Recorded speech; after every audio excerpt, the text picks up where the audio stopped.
रविवार रात्रि को पंजाबी सेवा सदन में पंजाबी सम्मेलन का आयोजन किया गया। कार्यक्रम में मुख्य अतिथि के तौर पर कांग्रेस महासचिव व राज्यसभा सांसद रणदीप सिंह सुरजेवाला पहुंचे, जिनका पंजाबी समाज की तरफ से पगड़ी पहनाकर सम्मान किया गया। रणदीप सिंह सुरजेवाला ने कहा कि आज पंजाबी समाज द्वारा जो उनके सिर पर पगड़ी रखी है, उसका वह पूरा मान सम्मान रखेंगे।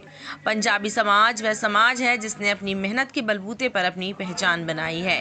सुरजेवाला ने कहा कि मेरे नानके पाकिस्तान में थे, विभाजन के समय वह भी भारत आ गए थे। मेरी माता ने हमें पढ़ाया और इस काबिल बनाया कि आपकी सेवा कर सकूं। सुरजेवाला ने कहा कि मेरी माता ने मुझे दो बातें सिखाई थी, पहली काम व दूसरी सेवा।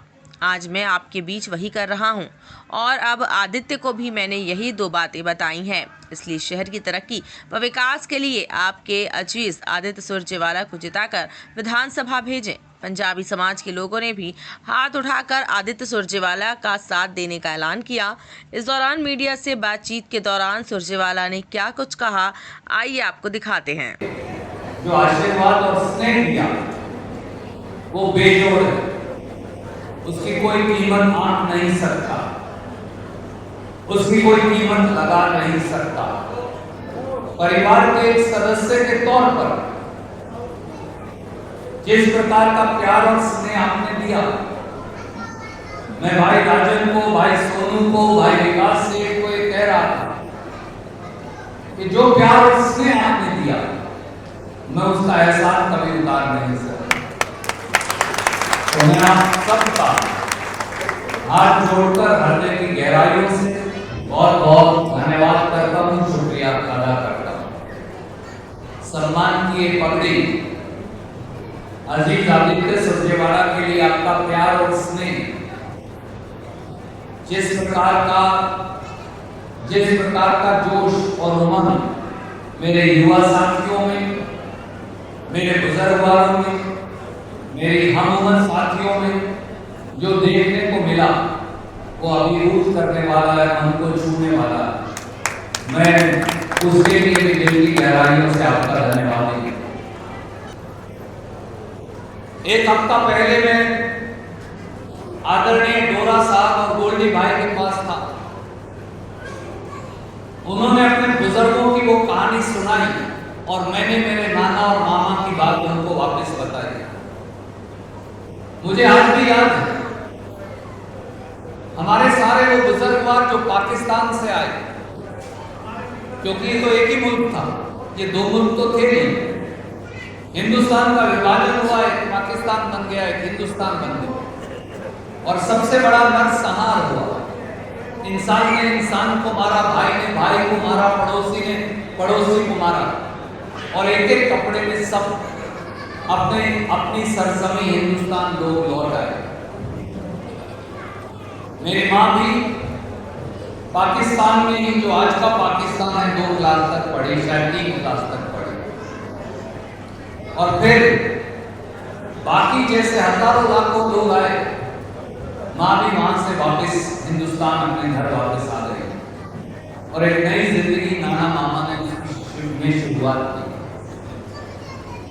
उसके बाद उन्हें जैसे लाखों और लोगों को मौका नहीं मिला, पढ़ने का मौका तो नहीं मिला, पर उन्होंने मुझे हमेशा एक बात कही कि जिंदगी में पढ़ाई का सबसे अधिक महत्व। मैं नहीं पढ़ पाई क्योंकि मैं विभाजन की विभीषिका के अंदर फंस गई, पर तुमको जरूर पढ़ना है और आगे बढ़ना है।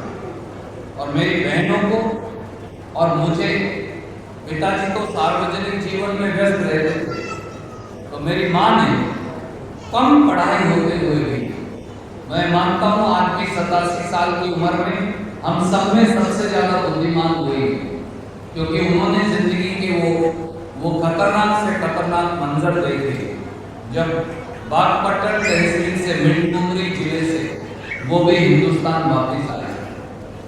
मैंने ये बात आपसे इसलिए कही कि हम उनके वंशज हैं जिन्होंने संघर्ष के साए में जिंदगी बिताई। हम उनके वंशज हैं जिन्होंने अन्याय और हिंसा के खिलाफ एक निर्णायक लड़ाई लड़ी। हम उनके वंशज हैं जिन्होंने कभी ये शिकायत नहीं की कि मैं 2 कपड़े में आया और आप दूसरे किसी व्यक्ति के पास 20 लाख रुपया था, तो उसके पास 20 लाख क्यों है और मेरे पास 2 कपड़े और थोड़ी सी अलॉट की हुई जमीन क्यों है? हम उनके वंशज हैं जिन्होंने संघर्ष, न्याय की गुहार हमको विरासत में दी, और वो विरासत आज भी मेरी भी रगों में दौड़ती है और आपकी रगों में भी दौड़ती है, और इसलिए मेरा आपका रिश्ता विशेष है। इसलिए मैं सबसे ज्यादा ये समझता हूँ कि डॉक्टर साहब, जब हमारे पूर्वजों ने जो संघर्ष किया, पवन भाई और हम सब ने जो संघर्ष किया, तो मुझे लगता है कि उनका संघर्ष हमसे कहीं बड़ा है, पर वो विरासत आज भी हमारे संस्कारों में, हमारी संस्कृति में और हमारी रगों में दौड़ती है। मन से बहुत सारी राजनीति को लेकर बातें कही गई। साथ बीजेपी के जो साथी हैं, क्योंकि उन्होंने 10 साल में कुछ किया नहीं, तो उनके पास केवल गालियां बेचने को, वो केवल और केवल गालियां देंगे, आलोचना करेंगे, कुछ ना कुछ उल जलूल बात कहेंगे, कुछ ना कुछ गंदी अच्छी बात कहेंगे। उनके पास गालियां बेचने की सिवाय अब कुछ बचा नहीं।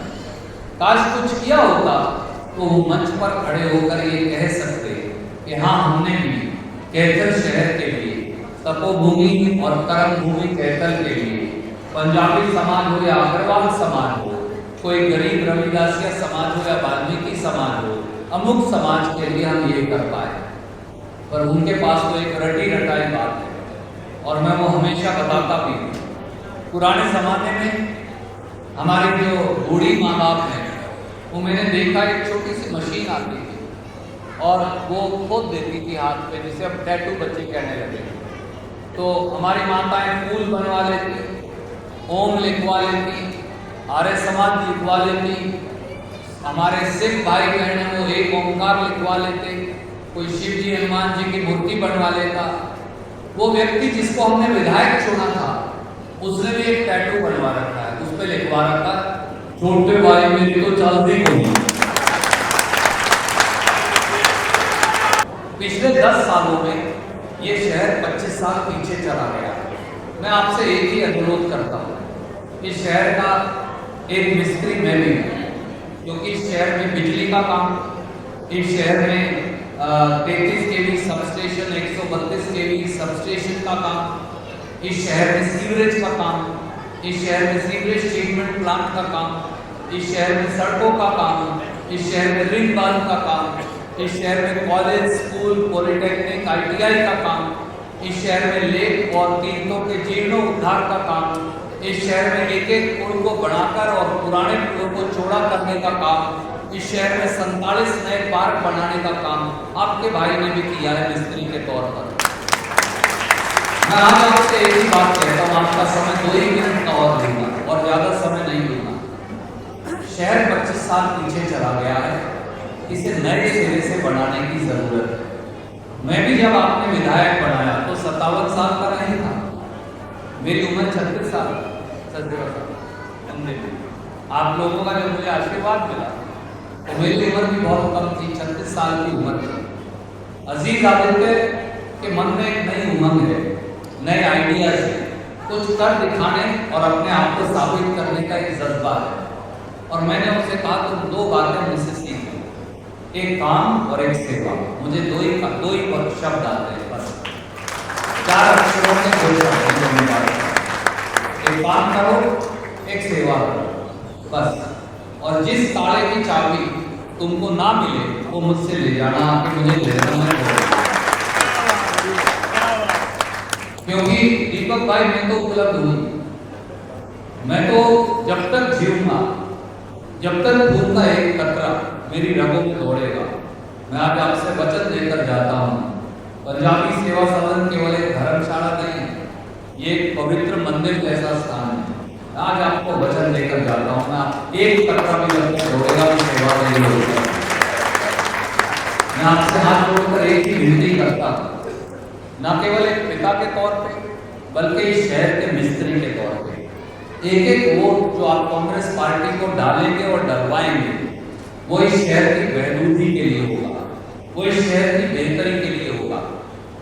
जैसा मदान साहब कहकर गए, जैसा मेहता साहब कहकर गए, जैसा नारायण साहब कह रहे थे, जैसा परूथी साहब कह रहे थे, मैं आपसे एक ही अपील करने आया, इतनी वोट से कांग्रेस पार्टी को यहाँ से जिताकर देखिए और आपके अजीज आदित्य सुरजेवाला को कि जीत का एक नया इतिहास पूरे हरियाणा में है। मैं आपसे एक बात कहता हूँ, एक नया रिकॉर्ड आप बना दीजिए। हरियाणा की सत्ता खुद ब खुद चलकर आपकी ड्योढ़ी का बिल्कुल राहुल जी, प्रियंका जी, खड़गे साहब सब प्रचार के लिए आएंगे। उनका कार्यक्रम मुझे नहीं मालूम है, वो उनका कार्यालय अखिल भारतीय कांग्रेस कमेटी बताएगी।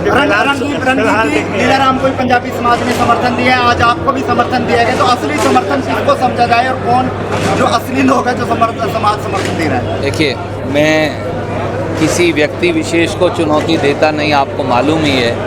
मैं सिर्फ ये कहूँगा, इस हॉल में जो था वो प्यार था, इस हॉल में जो था वो मोहब्बत थी, इस हॉल में जो था वो 24 कैरेट सोना था। पर हो सकता है समाज का कोई व्यक्ति कहीं और भी समर्थन देना चाहिए, तो प्रजातंत्र है दोस्त, कोई कहीं भी समर्थन दे सकता है, कोई कहीं दे सकता है। पर आपने ये देखा कि समाज के 95% नेतागण जो समाज को की नुमाइंदगी करते हैं वो यहाँ थे, और मैं इसके लिए उनका कृतज्ञ हूँ। पर मैं उन साथियों की आलोचना नहीं करूँगा जो यहाँ नहीं थे, ये उनका, वो इसके लिए स्वतंत्र है, वो कुछ भी कर सकते हैं।